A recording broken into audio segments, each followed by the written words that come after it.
Friends, welcome to today's session.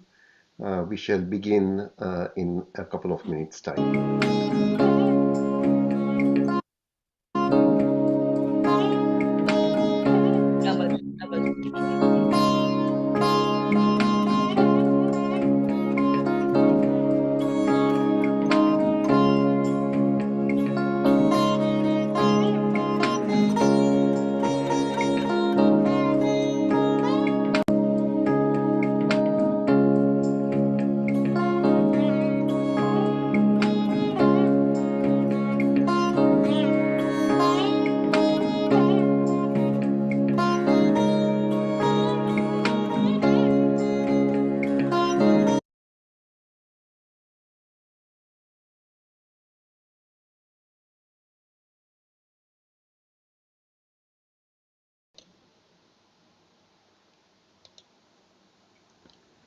Friends, welcome to today's self-transformation session. As most of you are aware, we are doing a series of sessions on self-transformation. It is all about transformation of the body, the mind, and the soul. Each of our sessions covers the following. There is a health and well-being tip. There is a scientific benefit of meditation, which is then followed by a 10-minute meditation session with some calming music. This is then followed by wisdom sharing, and each of the bits of the session are followed by a Q&A experience question and answer and experience sharing session. We also will be inviting special guests to our sessions who will be speaking about their experiences. Today, we start off with the health and well-being tip, which Vijay will take on what the effect is of eating vegetable oils. Over to Vijay.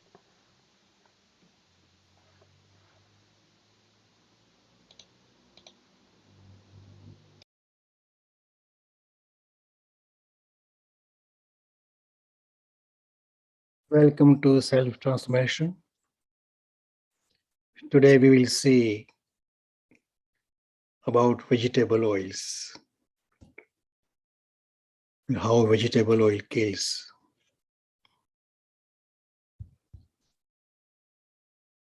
This is our disclaimer. As you know that we are not medical professionals, but we have done the intensive research based on the work of scientists and medical professionals.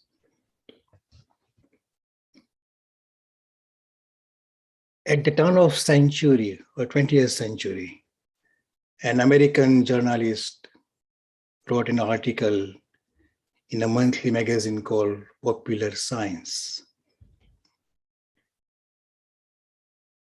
And he was saying something very strange. What he said, that what was garbage in 1860 was fertilizer in 1870, cattle feed in 1880, and table food and many things else in 1890. This is Frederick Mather, who was an American journalist. And this article was written in 1894.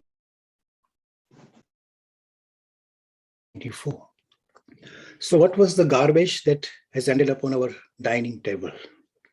That's the question. Refined vegetable oil. William Procter moved his candle making business to the US after a fire destroyed his warehouse in England.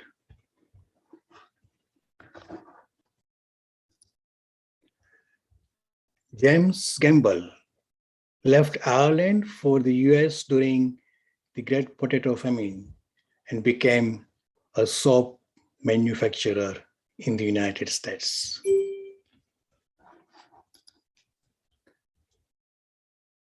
So this is William Procter and James Gamble. And then they married two sisters, and two brothers-in-law formed a soap and candle making business, Procter and Gamble. Now, at that time, soap was sold in huge wheels and custom sliced in portions.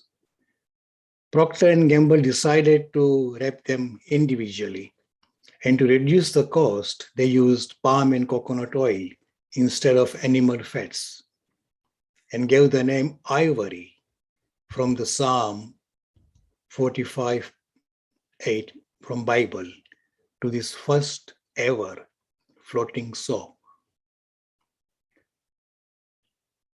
And after intensive research, laboratory experiments, the waste product of cotton farming, which was dumped into rivers, the cottonseed oil was used.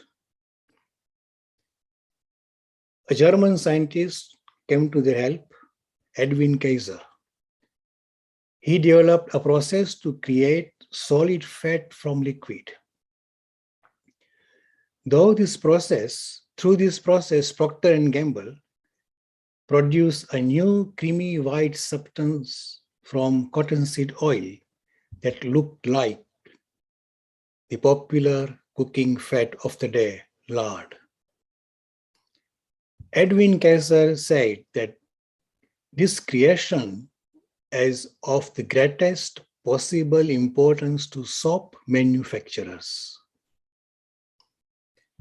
Now, the candle and soap manufacturer Procter and Gamble's inventory had these items: candles, washing and bathing soaps, and the third one was cooking fat Crisco.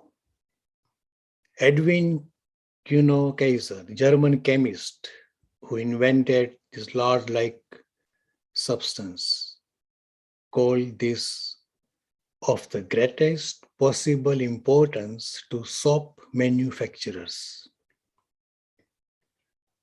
And then started the hazardous havoc for the health of entire human beings. Every humankind, every human being is using vegetable oil. Before processing, cottonseed oil is cloudy red and bitter to the taste because of a natural plant chemical called gossypol.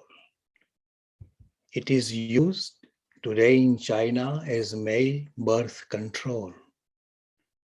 No wonder the sperms count of male community throughout the world is going down.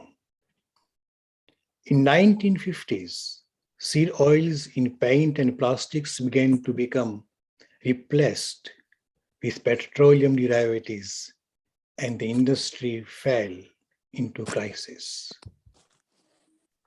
Now, this gossypol is toxic to the animals, causing dangerous spikes in the body's potassium levels, organ damage, and paralysis.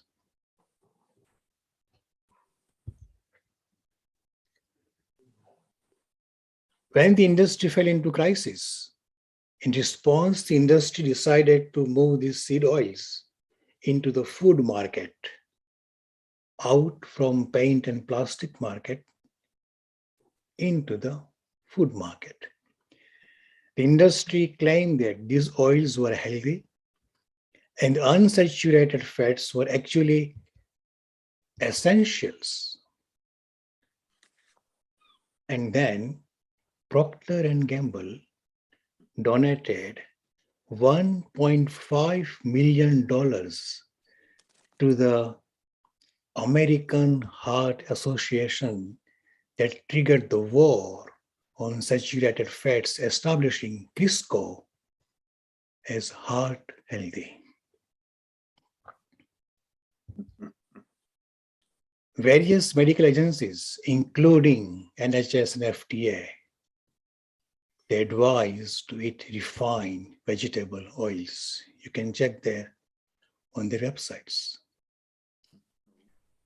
But a $1.5 billion question is refined vegetable oil healthy? Procter & Gamble donated $1.5 million in 1950s to the American Heart Association. And since then, AHA started to establish unsaturated fat as essential and heart healthy. But it is not.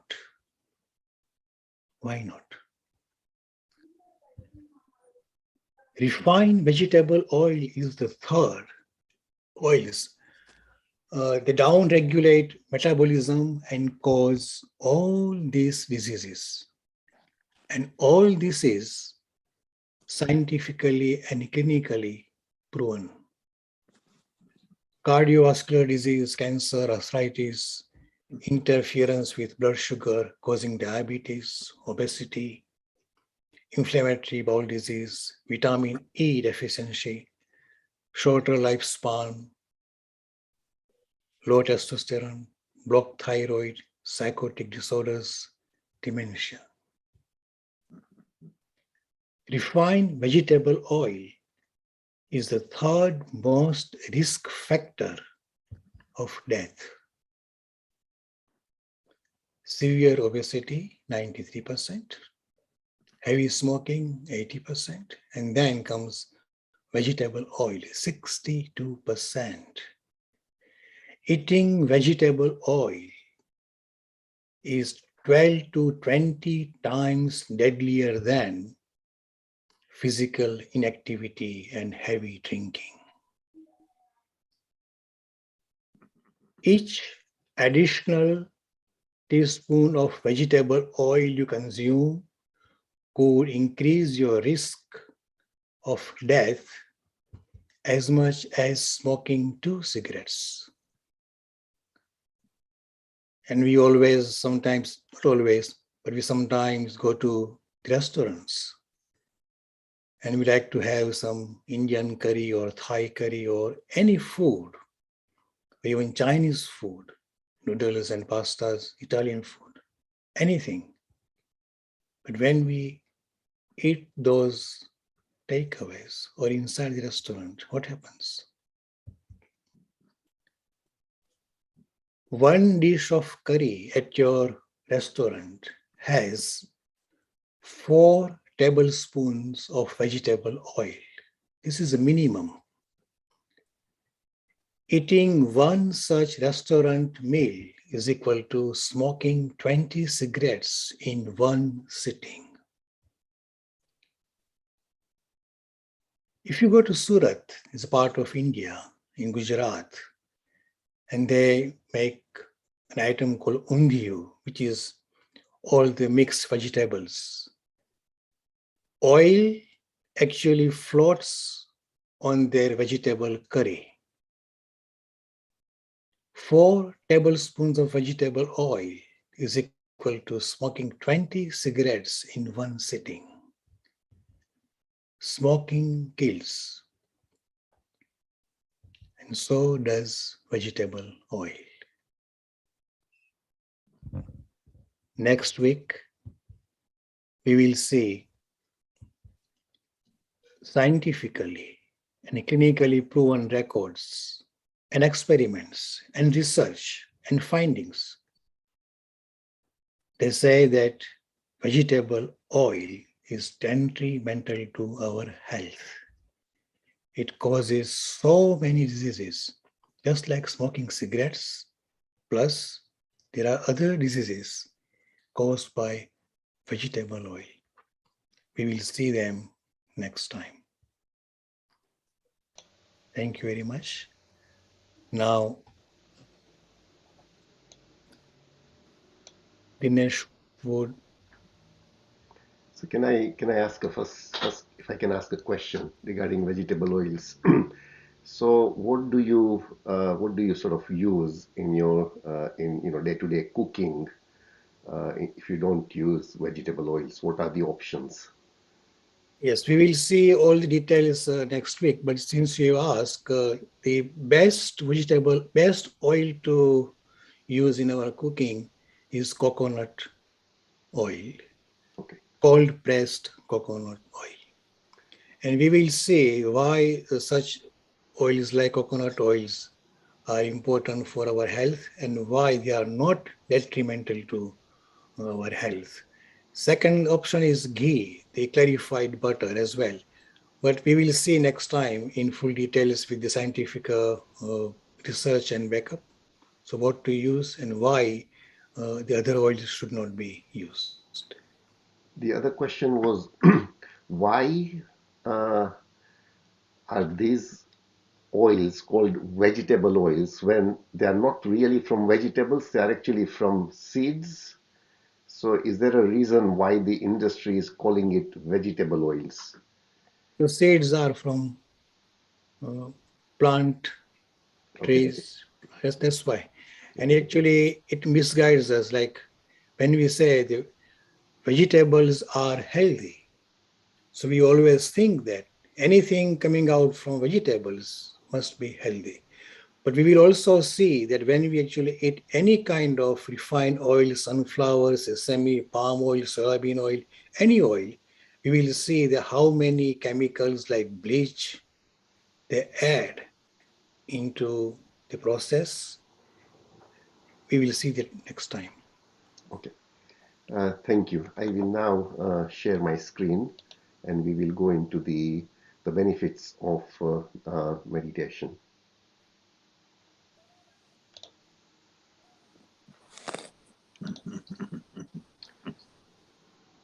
So today's meditation scientific benefit, we are going to discuss practicing meditation delivers more oxygen to the cells and to the far end of your tissues, meaning to each and every cell of our tissues and our organs.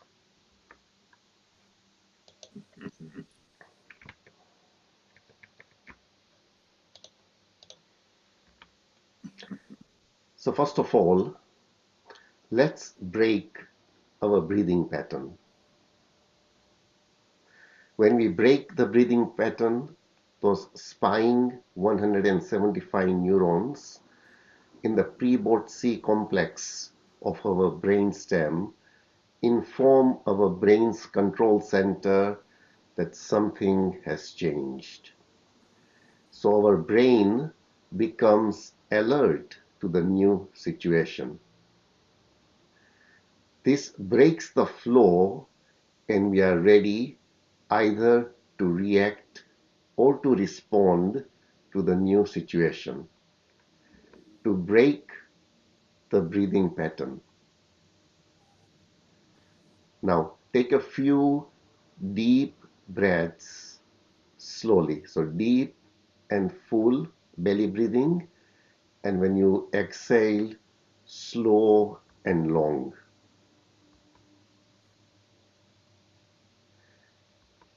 When we do a deep and slow breathing, we automatically go into the 4-step breathing where we inhale, we retain, we exhale, and we sort of suspend. So it is important to breathe slowly and deeply. Breathing slowly and deeply delivers more oxygen to the cells and to the cells of all our tissues and organs. When one breathes slowly, you are holding more carbon dioxide in the blood.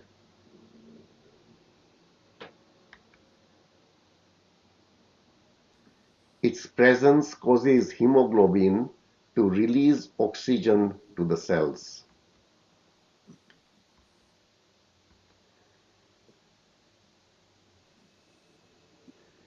Carbon dioxide is acidic. It reacts with water to form carbonic acid. An increase in CO2 decreases the pH level in the blood, and this results in hydrogen ions binding to hemoglobin. It lessens hemoglobin's affinity for oxygen, and therefore hemoglobin releases the oxygen. Your tissues, your organs, each and every cell of the body then gets more oxygen. So breathing slowly delivers more oxygen to the cells and to all the cells of our tissues and organs. So the message is breathe less, live healthy.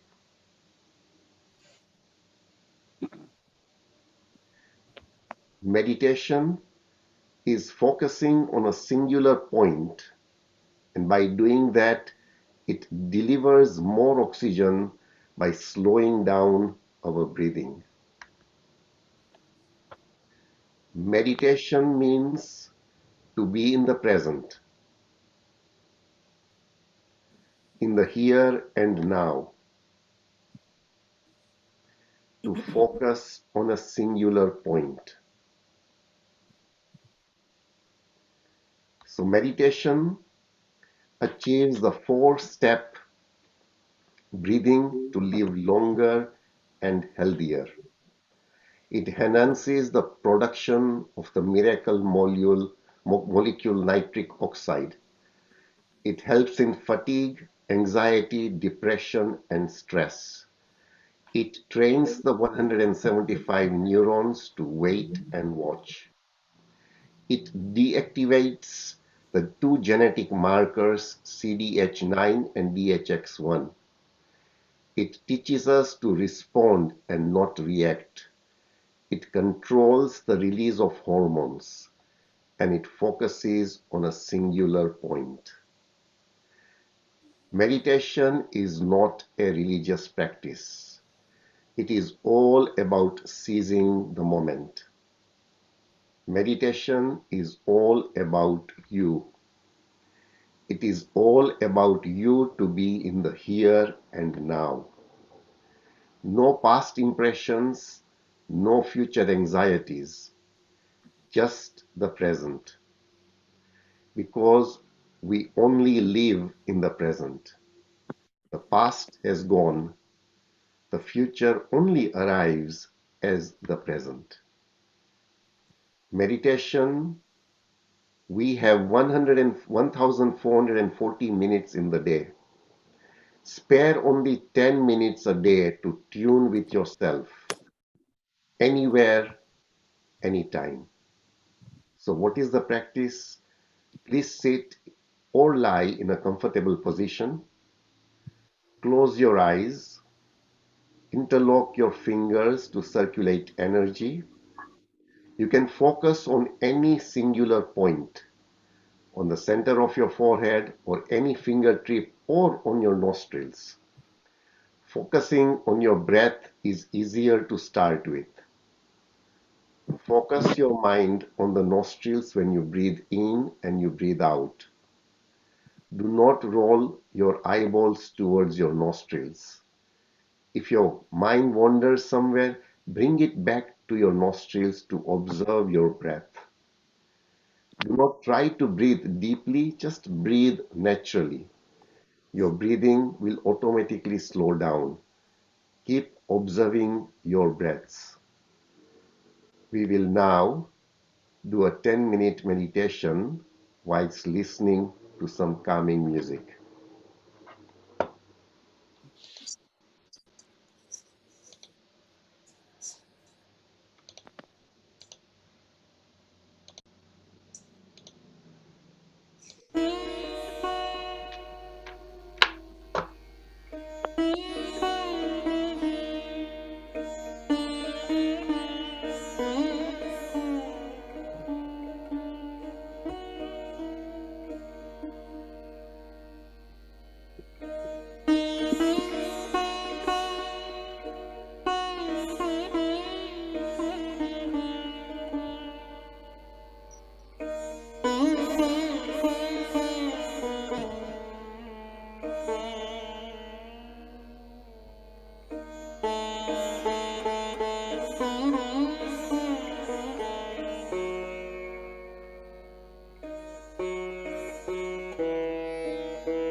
Friends, slowly bring back your awareness to your body and the surroundings.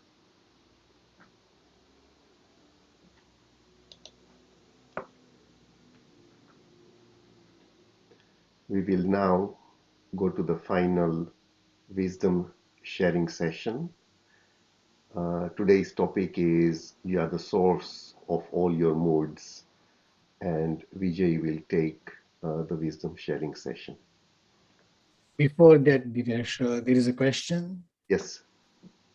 Is there any difference in different kinds of meditation, like love kindness meditation or watching breaths meditation or devotional meditation? This is from So, Alex. Yeah. uh, the purpose of meditation is to reduce the mental, chatter that is clutter chatter that is going on all the time. The purpose of meditation is to become a sakshi, is to become a witness of all that is actually going on in the world, but mainly in our mind. So any technique that will help us dissociate ourselves or become a witness, become aware, will yield the same results. All different enlightened souls talk about different meditation techniques. Each enlightened soul is going to talk about the path that they took, which made it easy for them to achieve enlightenment. So, in my view, anything that we do which helps us become a sakshi, a witness, will achieve the same results. Back to you, Vijay.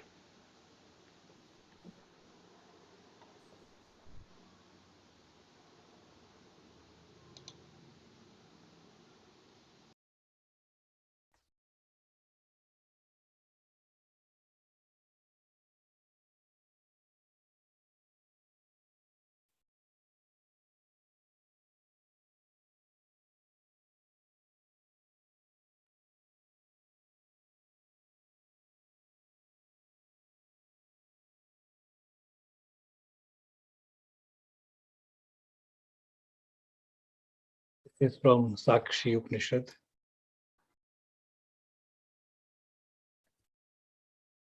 No one can generate or deteriorate your moods.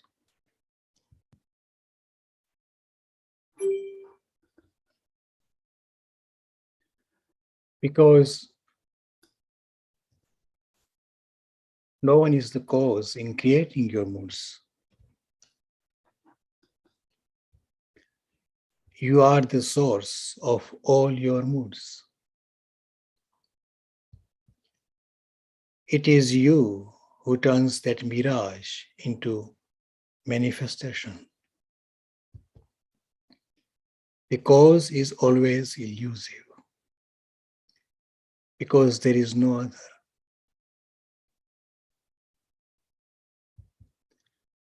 So do not place your arising reaction, your negative or positive emotion on another person.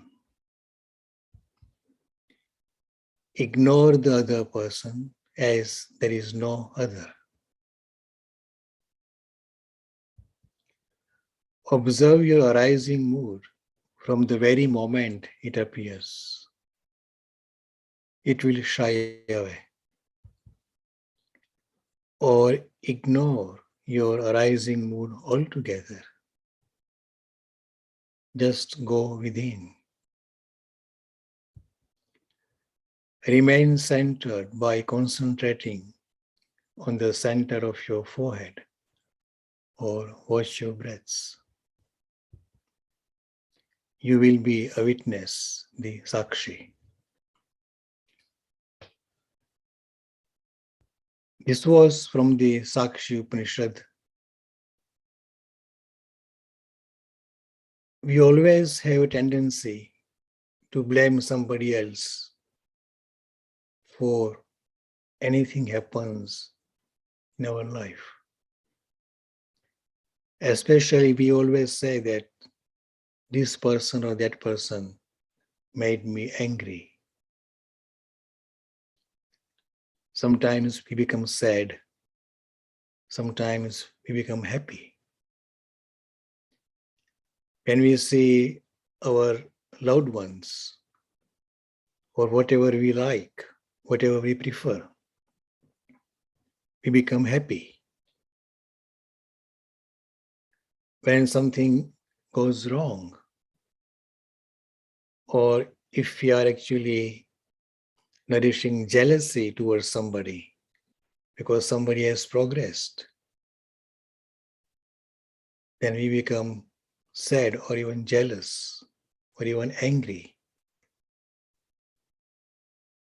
We always place our arising reaction, our emotions, either good or bad, negative or positive, on another person.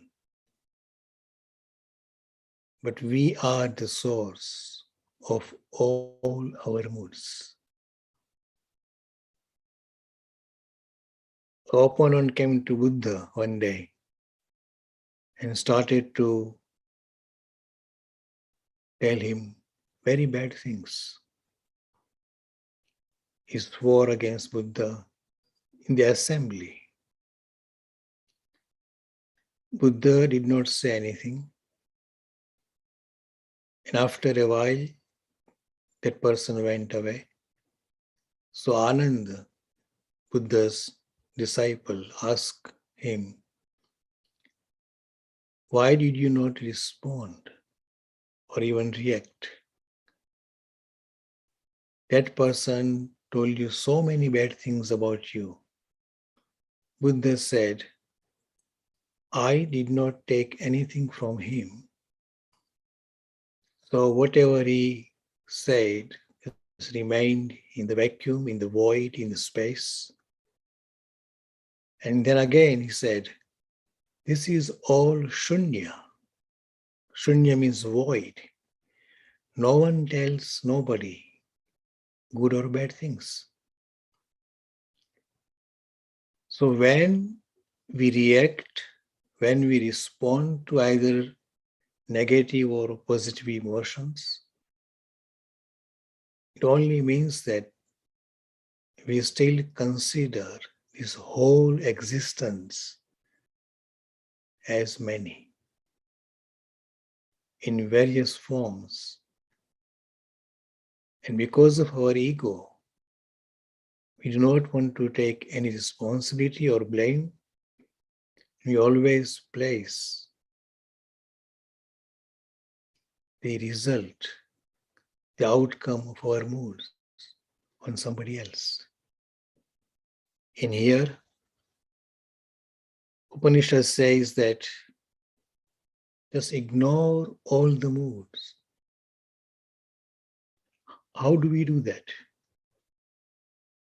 There are many techniques, but if you focus on the center of your forehead or start observing your breaths, again, breathing slows down and we become more calm. Silence is the key. Whether we are living in this world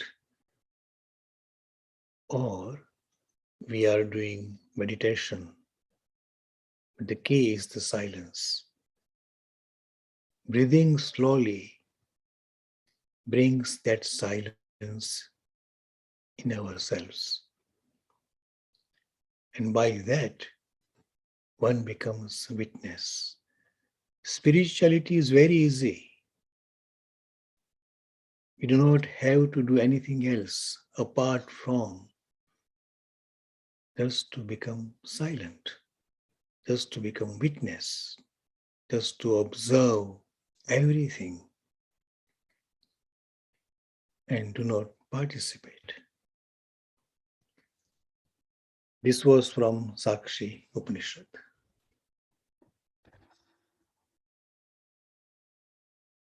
I would like to invite anybody who wants to actually share their wisdom or share their experience, or even want to ask any question. Please feel free and unmute yourself.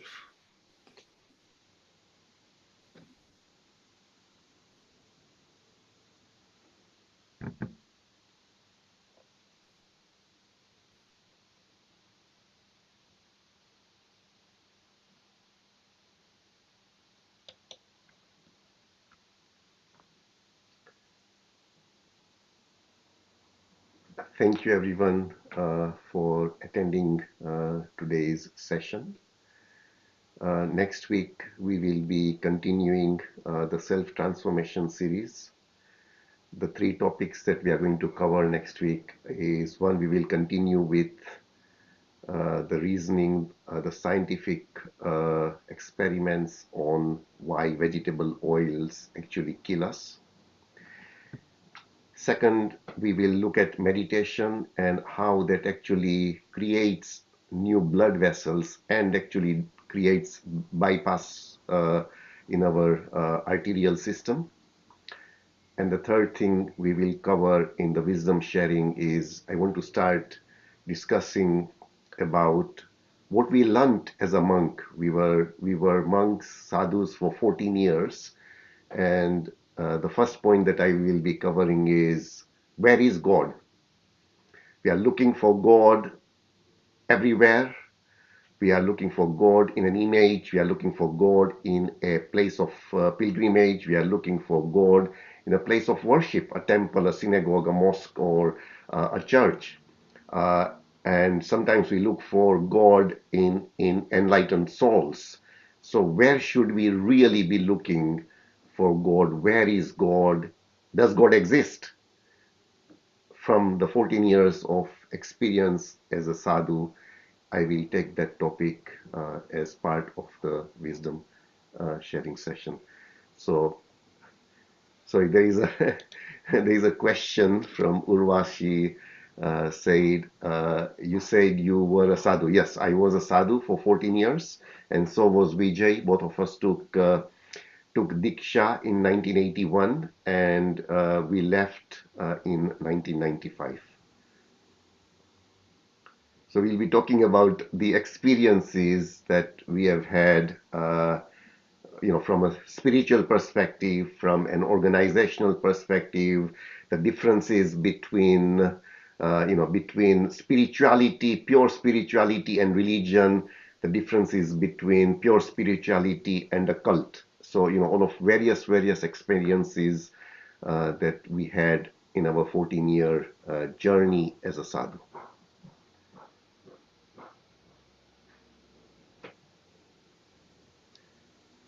Does anyone have any other questions, comments? Yes, please, Ranjuben. You may unmute yourself. Hello, everyone. I just want to share my experience for Yes, meditation. please. For meditation, since last 6 to 8 weeks, I've joined this Brahma Kumari's meditation classes, Yes, and this started making me really calm and peaceful, and I'm really experiencing it myself. excellent. This is very good. And she teaches us that she's given us an app on our phone that every hour that music starts, and when the music starts, just but whatever you're doing, just stop and just calm yourself down and meditate for a few minutes, and that is helping me a lot. Which is this is really good to know. Yeah, That and just within a period of a short period of 6 weeks, six you've to eight already yeah, six. it's really helped me to calm down, Very and good. I feel really better in myself. Excellent. And regards to the oils, also since last February, I've been using cold pressed coconut oil Very and good. ghee and avocado oil as well. And I'm on low carb diet as well. Very good. So it's helped me a lot in regards to my pain in arthritis and uh, cut down on painkillers as well. I seem to be losing some natural weight on myself. This is really very good to know. Since last February, since the lockdown, I've been attending all these low carb sessions through our women to women classes, Yes. and I'm gaining a lot of knowledge.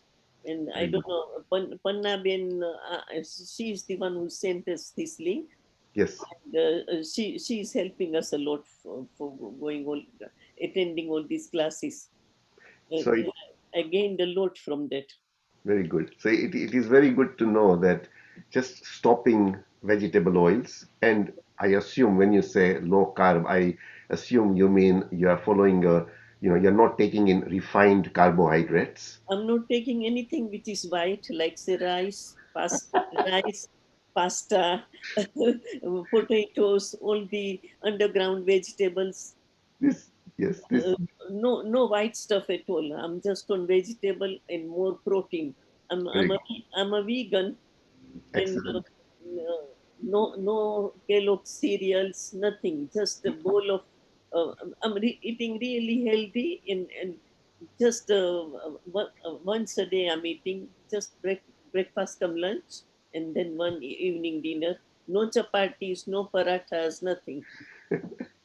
And this is very good to hear from you And because more dals, all natural proteins. yes. So straight from the farm to the kitchen to the plate, nothing from the factory to the kitchen to the plate. Oh, and I won't make everything at home. No fried stuff at all. Since last 1 year, I won't put what do you call it, kadai, on the gas. So it's yes, all this knowledge, you implemented, you are experiencing the health benefits, and your arthritis pain has reduced.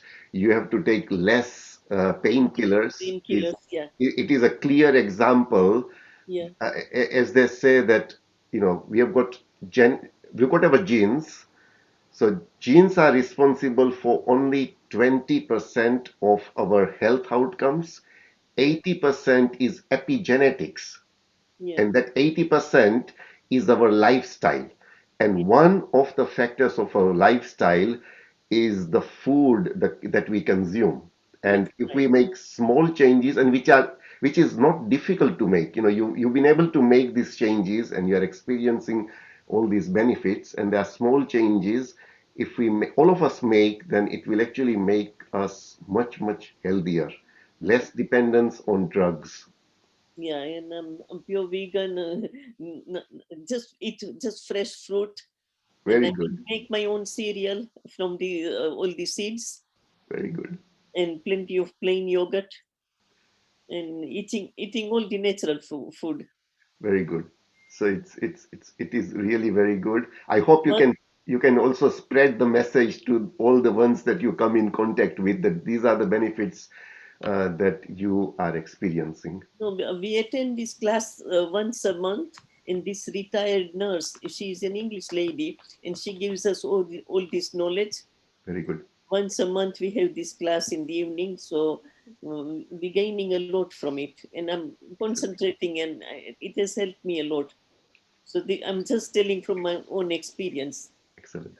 But from VK, like say, I've done this, doing this. I'm still in the middle of doing this Raj Yoga, and, Yes, and Brahma Kumaris, they're teaching us a lot. Only thing is that she's asking that we should have Sattvic Korak. That means, yes, yeah, in it is.